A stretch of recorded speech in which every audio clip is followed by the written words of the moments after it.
I'm James Smith. Welcome to In This Corner. This report brought to you by Tecate, Born Bold. Well, tonight at the MGM Grand in Las Vegas, it was WBO 140-pound champion Terence Bud Crawford successfully defending that title and wresting the WBC belt away from Viktor Postol.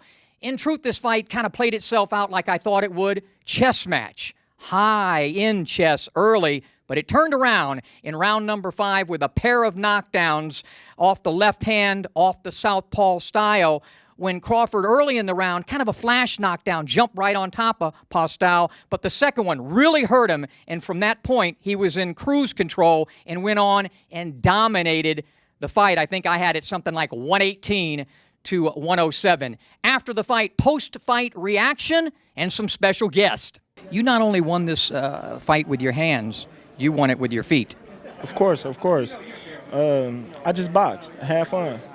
You did a little more than that. You did a tremendous job of taking his jab away right away off the southpaw style. You did a lot of parrying with your right hand. Was that one of the big part of the game plan, to take his jab away so he couldn't set up that right hand? Of course. You take his jab away, he got nothing. All he was doing was looking for the right hand the whole fight. Did you think at all about switching to conventional? You did such a great job off the southpaw style. Did you think about it at all? No, we just stuck to the game plan. Stuck with it. Kind of went like I said. It started out as a little bit of a chess match, high pace and high stakes chess, but in the end, Crawford's versatility just too much, and the power too much for Postol. I expected more. I expected better out of Postol, but he just didn't seem to have an idea of how to fight Bud Crawford. And, they started out with a plan. It appeared to me that along around the midway point, you might need to go to plan B. But once Terence Crawford got control of the fight, he just never let Postol into the fight. It wasn't so much as Crawford figuring him out. It was so much more as Postol getting frustrated and coming in there and opening himself. But the main thing was Crawford was so patient, and he didn't care about what people had to say or booed or anything. Disciplined. He was so disciplined. It was amazing. I was inspired looking at how disciplined he was. He was moving left and right, seeing, even when he was close, he'd step back just to see, if Postol was gonna go out for it or not, and then he figured him out from that moment on, and he was landing his straight, he was landing his hooks, he was doing everything from jab to the body, jab to the head. He did an amazing. It was an amazing night for Crawford. He did a great job with his jab, with his right hand, of not even using it as a jab, but more so to nullify the jab of Postol. That's definitely correct. One thing that he didn't switch so much is because he found so much danger in that right hand being a right-handed.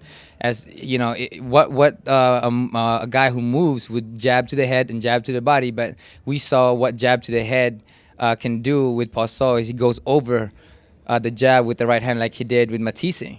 And that's something that Terence Crawford saw, and he switched and he made it his way. He took away the weapon that Postol had, and he moved well, and he just pretty much methodically just figured him out in every sense. You're my number 5 pound for pound guy. That's a pretty good list. I still think, as great as you look, that you can still improve on a lot of things, just little things, to even become a greater fighter. Of course, it's always room for improvement, and we're going to go home and look at the tape and make our assumptions and get back to work. Terence Crawford is a brilliant fighter.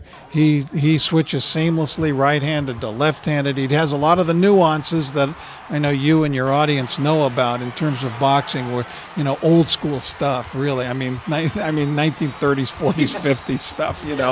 That he can do in there. He's a brilliant champion. But you talk about this young man, Terence Crawford. What you want to know about him? As a fighter, I call him a little bit old school, a little bit of new school, a lot of good school. Well, you call him a little bit old school because he's a student of the game. Yeah. He study old films, black and white films, you name it, man. He go way, way back.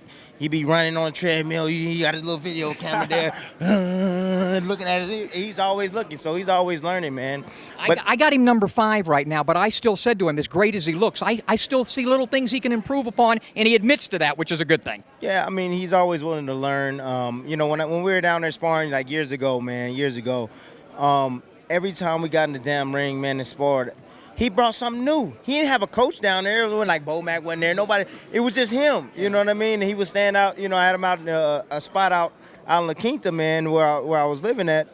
But man, like he would just always come with a different game plan, different style. Just man, frustrate me every single day. Every time I sparred him, it was just always competitive. And man, like the first time we sparred, he beat the shit out of me, and I was like.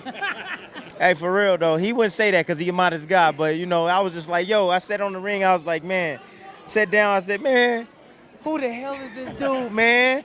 Hey, Google this guy. Who is he? Yeah. And it was like, I was like, man, I called Cameron. I was like, yo, Cameron, this dude is, man. He was like, oh, you're going to send him home? What did that mean to you, that you got in there with a guy and held your own? It meant a lot because I learned a lot, you know, inside the ring and outside the ring.